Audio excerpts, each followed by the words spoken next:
एक लोटा जल चढ़ाकर नियम बनाकर जाना, 3 महीने बाद मैं दुकान खोल रही हूं, 2 महीने बाद मैं दुकान खोल रही हूं, और मेरा विश्वास कहता है दुकान चलेगी।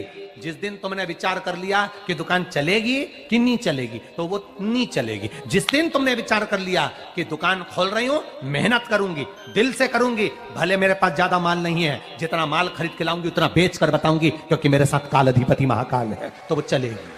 विश्वास दृढ़ करो, भरोसा पक्का करो। जिस दिन तुम्हारा विश्वास दृढ़ हो गया, उस दिन तुम विजय हो गए, उस दिन तुम आनंदता में हो गए। बच्चों का विल पावर कमजोर हो रहा है। दोस्त कह देते हैं सीए की पढ़ाई बहुत कठिन है, इंजीनियरिंग की पढ़ाई बहुत कठिन है, डॉक्टर की पढ़ाई बहुत कठिन है। साथ वाले ऐसे मत ढूंढना जो तुम्हारा विल पावर कमजोर कर दे। ये वाली फैक्ट्री खोलेंगे तो हो सकता है नुकसान हो जाए, इसलिए ये फैक्ट्री खोलने का मन नहीं हो रहा है। फैक्ट्री का सेटअप जम गया, सब कुछ जम गया, और मालूम पड़े, विचार करा कौन चलाएगा, कैसे होगा, कैसे चलेगी, तो वो फैक्ट्री कभी नहीं चलेगी। तुमने सोच लिया कि अपने क्षेत्र में नहीं है, मेहनत करूंगा, 4 चांद लगाऊंगा, कहीं पर भी जाऊंगा, पर जीत कर बताऊंगा, तो वो फैक्ट्री भी भग दौड़ेगी। निश्चितता है आपका विल पावर कमजोर नहीं होना चाहिए। शिव महापुराण की कथा यहां तक कहती है, मंदिर में जल चढ़ाने जाओ तो अपने घर से जल लेकर जाओ। मंदिर में तो बाल्टी भरकर रखा रहता है, लोटा भी रखा रहता है, कलश भी रखा रहता है। मंदिर का पानी भरकर, मंदिर की बाल्टी में से जल भरकर शंकर भगवान को नहलाना सरल है।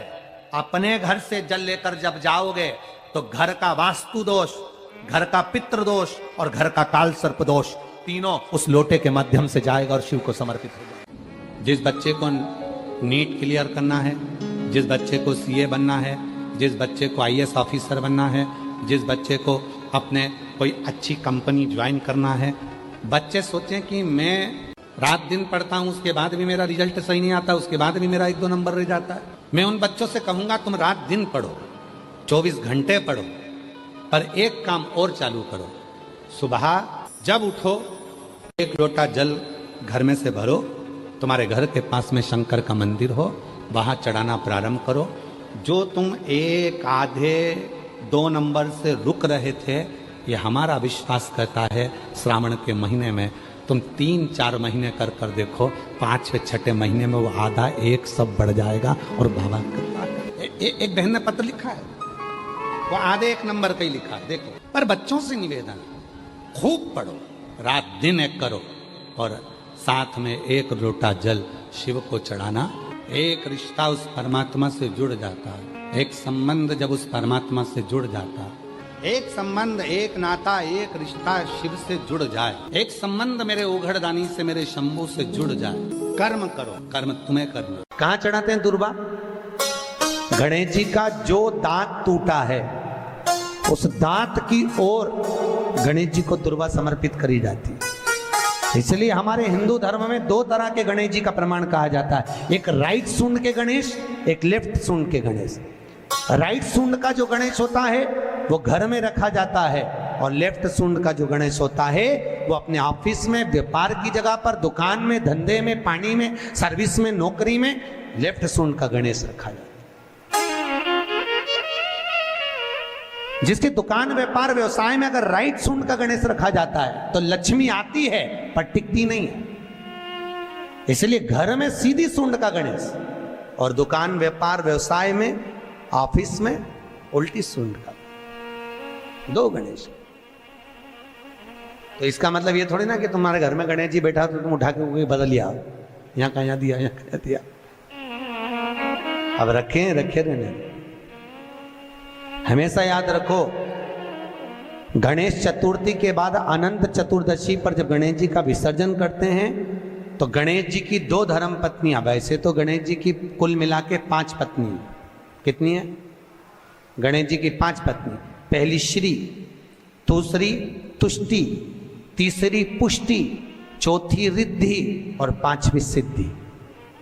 ये व्यक्ति के नाम के आगे जो लिखा रहता है ना, श्रीमान, ये श्री संबोधन कहां से आया? और एक पीछे लिखते हैं, जैसे नाम के आगे लिखते हैं श्री और पीछे लगाते हैं जा में ई की मात्रा जी।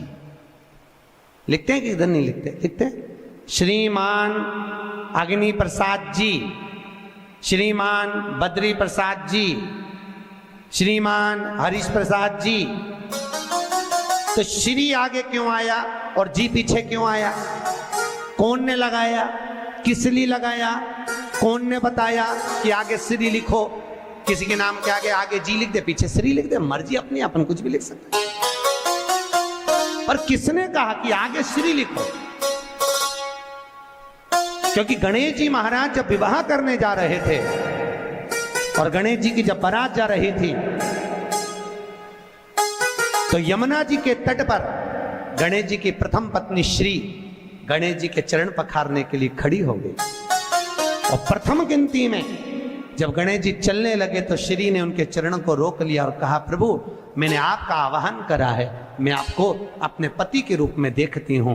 भगवान गणेश जी ने कहा, तूने प्रथमता में मुझे पाया है, जिसके नाम के आगे तेरा संबोधन लगा रहेगा वो जगत में प्रसिद्ध होता चले जाएगा। इसलिए श्रीमान लिखा जाता है। अब जी का संबोधन कहां से आया वो भी समझ लीजिए।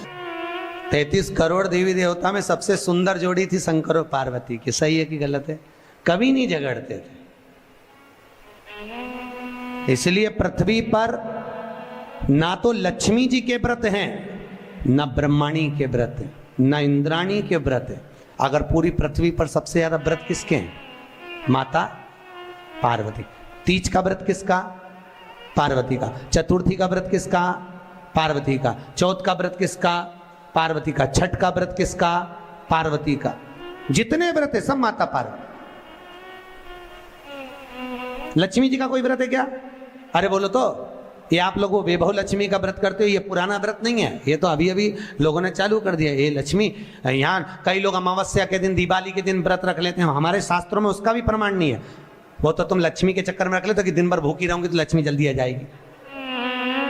नहीं तो ये हमारे शास्त्र में प्रमाण नहीं है लक्ष्मी जी के व्रत का। कहीं सरस्वती का व्रत है क्या ब्रह्माणी का? अरे बोलो तो सर, बसंत पंचमी के दिन रखती हो कि सरस्वती का व्रत? नहीं, केवल एक व्रत माता पार्वती का। क्यों नहीं है? लक्ष्मी का व्रत इसलिए नहीं है क्योंकि माता लक्ष्मी भगवान नारायण को श्राप दी थी।